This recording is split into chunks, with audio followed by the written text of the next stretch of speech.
Hello, grade 8A. I hope you are doing well. So let's begin. Okay, before we proceed to the main topic, I would like to share to you ang ating Bible verse for the week na matatagpuan sa mga Kawikaan 12:24. Ang sabi doon, balang araw ang masikap ang mamamahala, ngunit ang tamad ay mananatiling alila. Okay, very important verse in our day-to-day, no?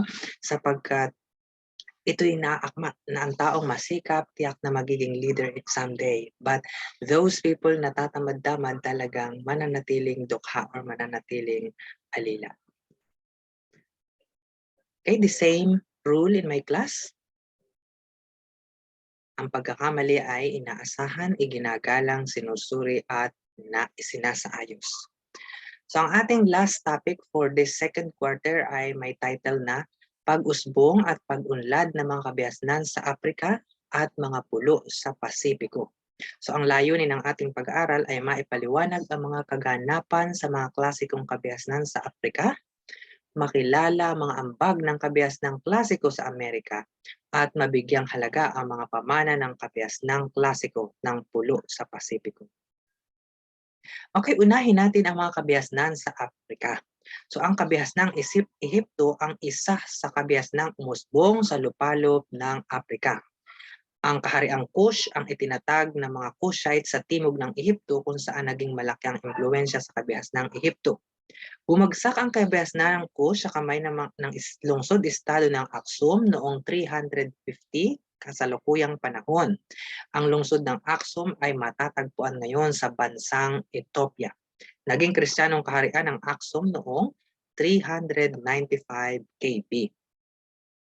Next, ang mga imperyo ng Ghana, Mali at Songhai. So ano-ano nga ba itong mga imperyong ito? So ang imperyo ng Ghana ay nagmula ang pangalan nagmula ang pangalang Ghana sa titulo ng hari na nangangahulugang hari ng mga ginto. Sentro ng kalakalan ang lungsod ng Kombe na siyang kabisera ng kaharian. So of course, lagi naman na ang nagiging sentro ng kalakalan or ng komersyo or ng mga business ay yung kabisera or yung capital. Like for example, dito sa Philippines, ang capital ng Philippines ay Manila. So narito sa kamay nilaan ang sentro ng lahat ng mga business. Narito ang maraming mga establishment, narito ang mga negosyo, mga ospital, mga paaralan, at iba pang makatutulong sa pag-unlad ng ating bansa. Next naman ay pagpatuloy lang natin ang mga imperyo ng Ghana, Mali at Songhai. So natalakay na natin yung imperyo ng Ghana.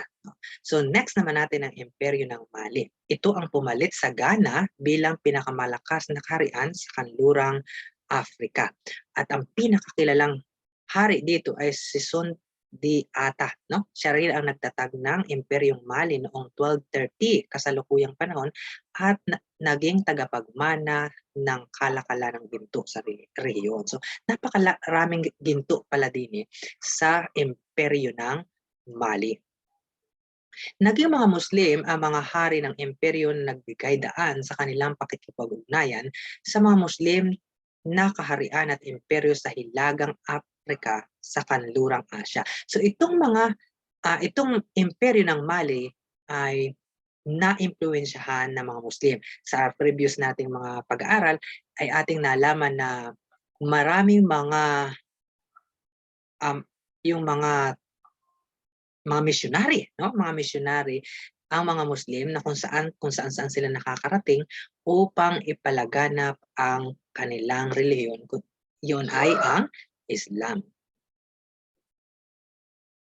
Okay, so si Abu Bakar, kilala natin ito, Si Abu Bakar ay ang kauna-unahang or siya ang pumalit kay Muhammad sa pamamahala sa relihiyong Muslim or relihiyong Islam.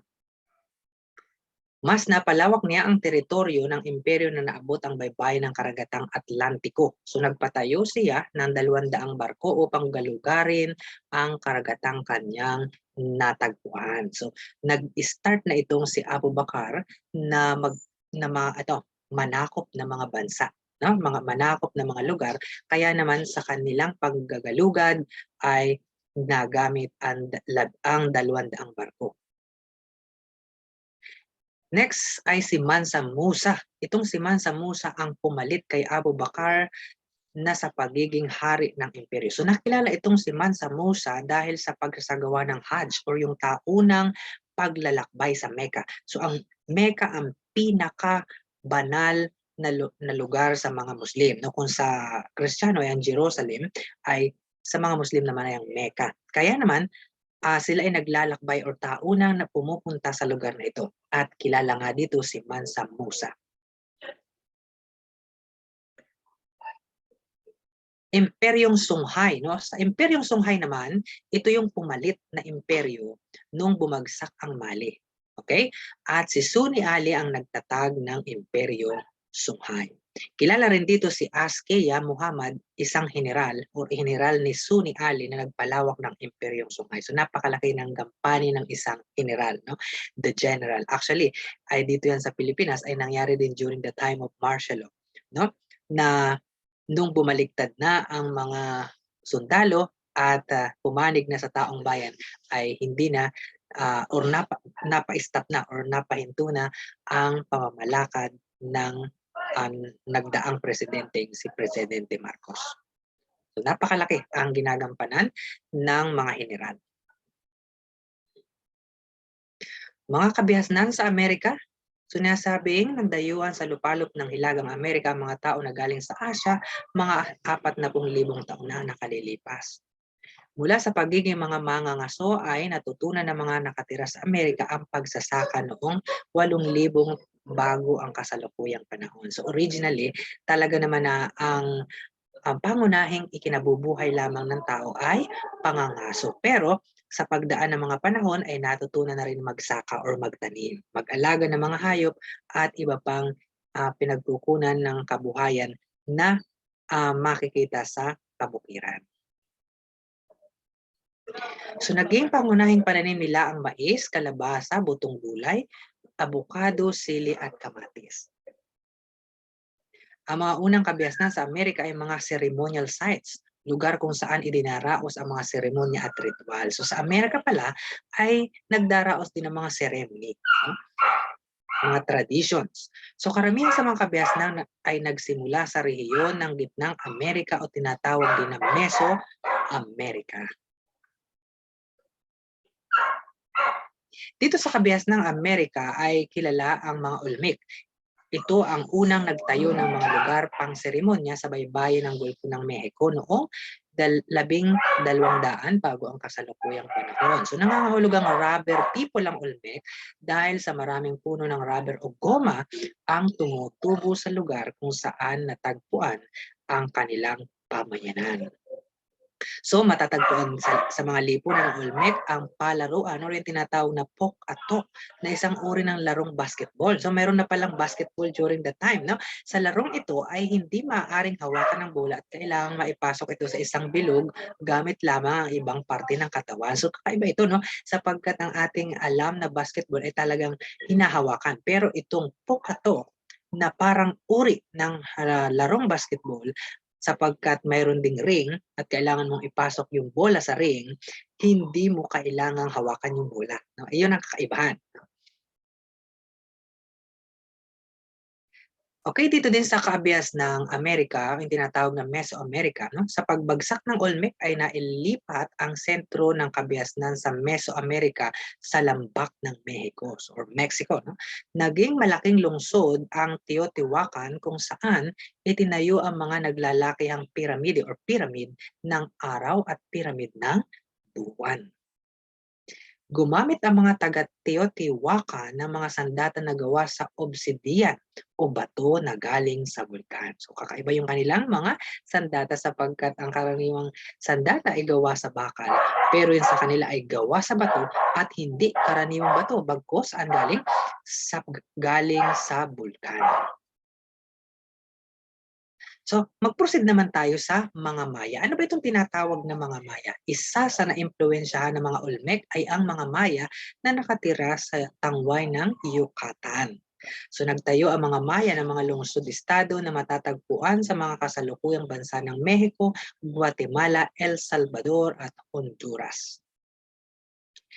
ginamit ng mga Maya ang buto ng kakao bilang pera. Okay, no? So, meron na pala sila ng sistema ng pananalapi at ang gamit nga nila na sistema ng pananalapi ay ang buto ng kakao. Okay, alam naman natin ang kakao ay ang ginagawang chocolate. No?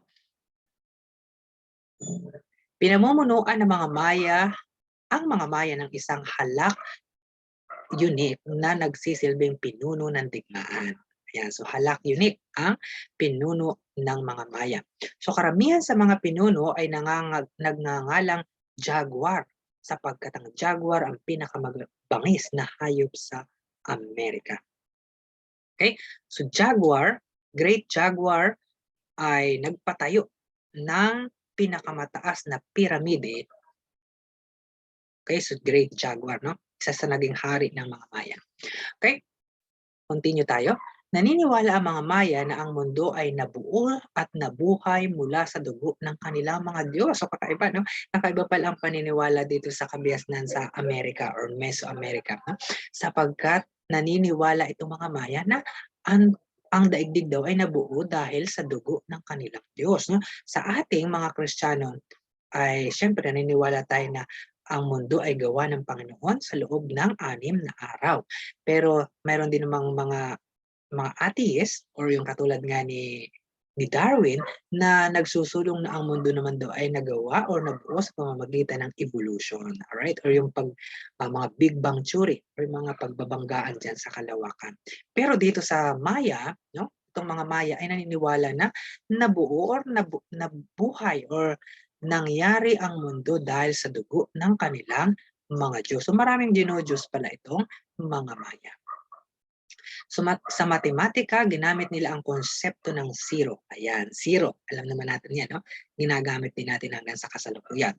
At ang mga astrologo ng Maya ay pinag-aralan ng galaw ng mga bagay sa kalangitan upang mabuo ang kalendaryo ng mga Maya na halos katulad ang bilang sa ating makabagong kalendaryo ngayon na 365 araw. So sila pala ay meron na rin kalendaryo at binubuo ng 365 days.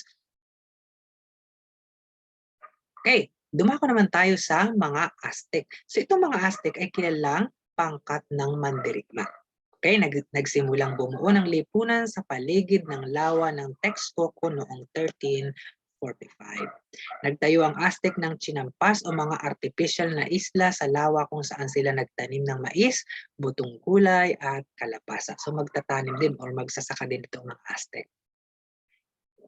Tenochtitlan ang naging kabisera ng Imperyong Aztec dahil sa ito ay matatagpuan sa gitna ng lawa ng Texcoco. Pangkat ng mga mamamayan sa Tenochtitlan ayon sa pinanggalingang pamilya. Ayan, so napangkat-pangkat. So hindi pare-pareho ang uri ng tao dito sa pamayanan ng mga Aztec. Nariyan ang Masihualtin, simpleng mamamayan at magsasaka. Nariyan ang Pochtika or mangangalakal. Nariyan ang Pipiltin or dugong maharlika na nakatira sa mga magagarang bahay. Quahipiltin o isa sa pangkat ng maharlika na nangangahulugang mandirigmang agila. Sila ay dating waltin na naging maharlika dahil sa kanilang ipinakitang tapang at giting sa digmaan. So kahit pala ikaw ay simpleng mamamayan or kabilang sa magsasaka, ay maaaring umangat ang iyong antas ng pamumuhay dito sa pamayanan ng Aztec sapagkat kung ikaw ay magpapamalas ng kagitingan sa digmaan, magiging kabilang ka na sa pangkat ng Quahupiltin. Alright? Ang hirap banggitin. At ang next ay ang Tetioctin or ang pinakamataas sa lipunang Aztec na kinabibilangan ng mga pinuno ng lungsod at mga pare. Ayan. So alam naman natin, no, sa mga previous study pa natin na ang mga pare ay kabilang lagi sa may pinakamataas na antas ng pamumuhay sa lahat ng mga nagdaang mga pamahalaan. Next tayo ang imperyo ng Inca. So ang imperyo ng Inca ay matatagpuan sa Timog Amerika sa mga kabundukan ng Andes. Nagtatag ng pinakamalawak na imperyo sa Amerika na sakop ang ilang bahagi ng kasalukuyang bansa ng Ecuador, Peru, Colombia, Chile at Argentina.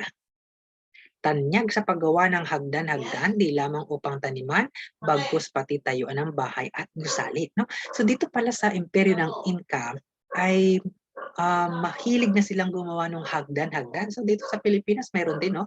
Hagdan-hagdan pala yan. Pero dito sa imperyo ng Inca ay hindi lamang taniman. No? Ang kanilang ginagawang hagdan-hagdan, syempre naman sa mga kabundukan, ay para matamnan ay talagang gagawin mo siya ng hagdan-hagdan or yung mga beddings, yung tawag sa, anong tawag doon? Basta parang hugis kama para ito ay mapagtamnan. Inca ang tawag sa kanila mga pinuno, Quechua ang laganap na wika. Ay, may sarili ng wika pala mga Inca during the time. Cusco ang kabisira ng Inca na kilala sa mga istruktura nitong nababalot ng ginto. Ay, napakayaman sapagkat ang istruktura ay nababalot ng ginto, no? Sa kabisira ay sa kapanahon ngayon ay kapag ang iyong bahay ay nababalot sa ginto ay ano yan, titik-tikin yan. O di kaya naman ay mamasuhin yan para lamang makuha. No? Pero dito ay ginto pala ang istruktura. Next natin ay patatas at mais ang pangunahing pagkain. No? Marami siguro itong French fries. Next ay kwipo, tali na binubuhol bilang tanda ng mga mahalagang pangyayari sa imperyo na kolektang buwis o bilang ng ani. No? Pero silang journal, no? Pwedeng mga tanda na mahalagang pangyayari. Let's say for example, o nanganak si ganito, yung ating pinuno. Yan, nagkakaroon sila ng recording at ang paraan ng kanilang pagre-record ay ang pagtatala ay tinatawag na kwipo o yung tali, binubuhol bilang tanda ng mahalagang pangyayari sa imperyo. So, kakaiba, no? So, ngayon ay pwede nating i-record like this. Nire-record natin para maalala yung mga mahalagang pangyayari. Sa kanila naman ay sila ay nagbubuhol, no? Or yung tali ay binubuhol nila out. Dito ay may mangyaring maganda. Okay? Or may important things na dapat nating alalahanin. Okay, kabihas ng pulo naman sa Pasipiko. Ayan. So tayo ay malapit sa Pasipiko, no? Ang Pilipinas ay malapit sa Pacific Ocean. So ninuno ng mga nakatira ngayon sa mga bansa ng Taiwan, ayan, tama, no? Indonesia, Pilipinas, at Malaysia.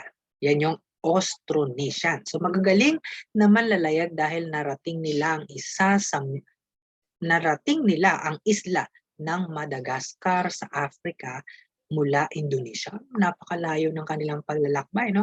Ang Indonesia ay dito sa Asia pero narating nila ang Africa. Okay? Kaya kilalang magaling na manlalakbay itong mga Austronesian.